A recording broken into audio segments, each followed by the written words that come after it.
morning, evening, or afternoon, everybody. It's Kaghoe coming at you with another video. So, to keep up with our sort of mining expeditions and all that we have done, we're going to be covering the final ore that you're really going to be super interested in, and that is going to be iron. Iron is essentially the lifeblood of this game. You use it from practically everything, whether you're outfitting, engineering, almost everything uses some kind of metal. And, well, if it's not the primary resource, you can just use it for a lower tier. Like, if you're deranking something and it really, like, anything that you're going to be spamming to level up, you're just going to want to use iron opposed to using steel or something, unless you really actually can use that piece of gear. Tools are pretty much the only exception, because you're going to be wanting to make the tools the best that you can. But anyway, iron's tricky because it has such a low respawn point that there's really no amazing, like, super large path that you can take. However, I like to do sort of a mega run here.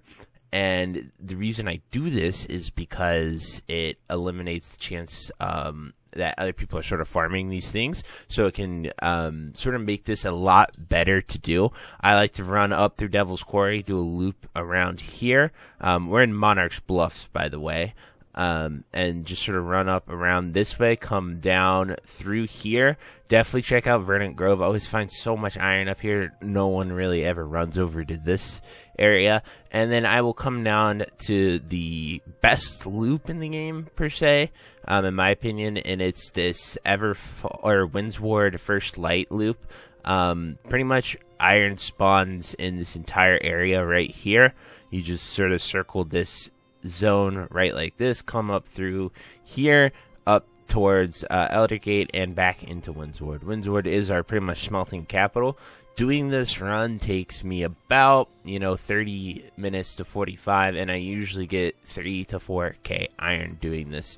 Now, an important thing to mention is to make sure you have your miner's luck set on, because this is really good for getting all these gems. So, as you can see, I have an entire miner's luck set.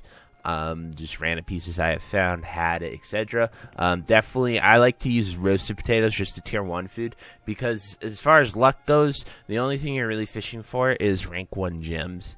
You can get Fey Iron and Void Metal, but it really doesn't hold too much value, so I wouldn't really concern yourself too much with that, and that's why we sort of use these lesser luck things. And then finally, some common proficiency boosters. I find those to be the most effective ones to make for what you're doing. It has 7% yield bonus, and I just really don't see the need to use the quintessent ones, because those are quite expensive to make in order to do this, and that would yield 15%. But anyway, that's the entire path. We're going to sort of start it right now, running around through this area. I don't really use the potions and food until we find it, but there's not too much stuff that you can get with luck other than those gems. So that's why that's sort of my thought process for those sort of farming. But you don't want to pop your stuff until you come to a location that is worth that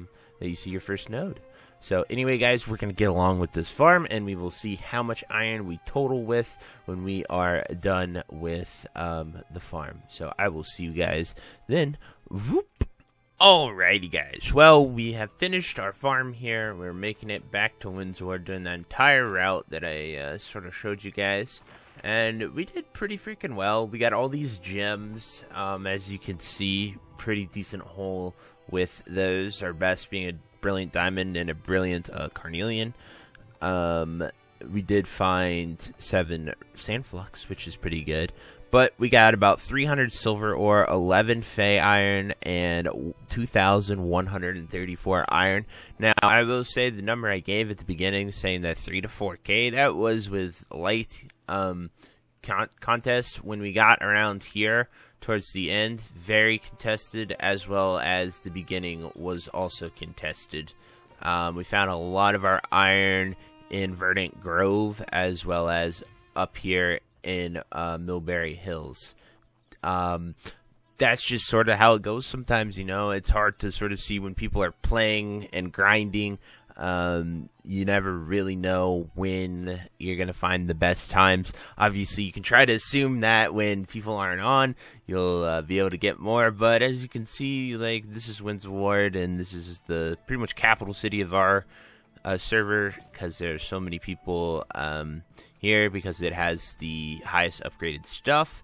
But, you know, you can come here, take that iron, smelt it, and bam, look at that. We got 97 bonus iron. That goes to show you what smelting level can definitely do for you.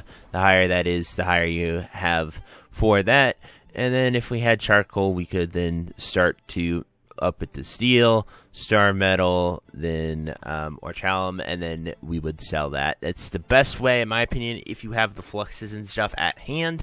If you do not have the fluxes, you should sort of look to see what the best one is to sell, taking into account for those flux prices, because the worst thing you could possibly do would be to sort of buy those and then make them and then rely on a proc or something in order to get your most money out of them. I generally find that I can make a ton with that. But, you know, charcoal is always a pain in the butt to go get. It's actually super cheap to get wayward, and then just make it into charcoal. I'm going to sort of show you that for a little example, and the reason for this is actually going to be the start of our next video, sort of covering wood cutting. And once you're at 100 wood cutting, there's some really good spots that you can go to. But if we take a look here, we go to raw resources, woods. We can just sort by price, and we can usually see wayward. Yeah, we have wayward and aged wood down there at the cheapest. You know, 0.2 per, so that's just a really good way to get charcoal. I'd recommend wayward because it is a whole tier above it. And then you can just sort of buy this, you know, 57 for 300, and then you can smelt your charcoal, and then you can convert it into steel and stuff. Just something to consider. Obviously, if you want to go out and hit some trees, by all means, go ahead and do that. But I like to just sort of buy that because it saves a lot of time for the effort that we are putting in. Then I like to use shell dust for these because it gives a very high chance to proc. 51 bonus steel, absolutely fantastic. And then we're out of charcoal again. Obviously, we're going to need to get more, but you know, I just wanted to sort of give you guys an example like that. Then we would do steel to star metal, and then star metal to orchalum.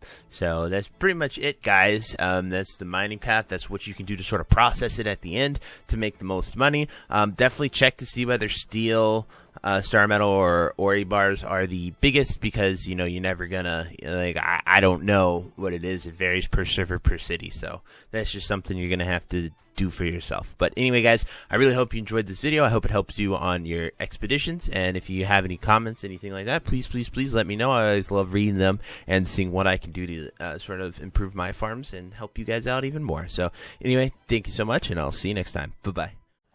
If you made it to the end of this video, thank you so much for watching. It truly means a lot to me. If you happen to find anyone that you know would also benefit from watching this video, please share it with them.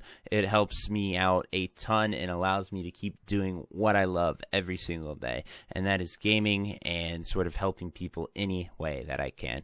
So finally, thank you so much, and I hope you have a fantastic day. Goodbye.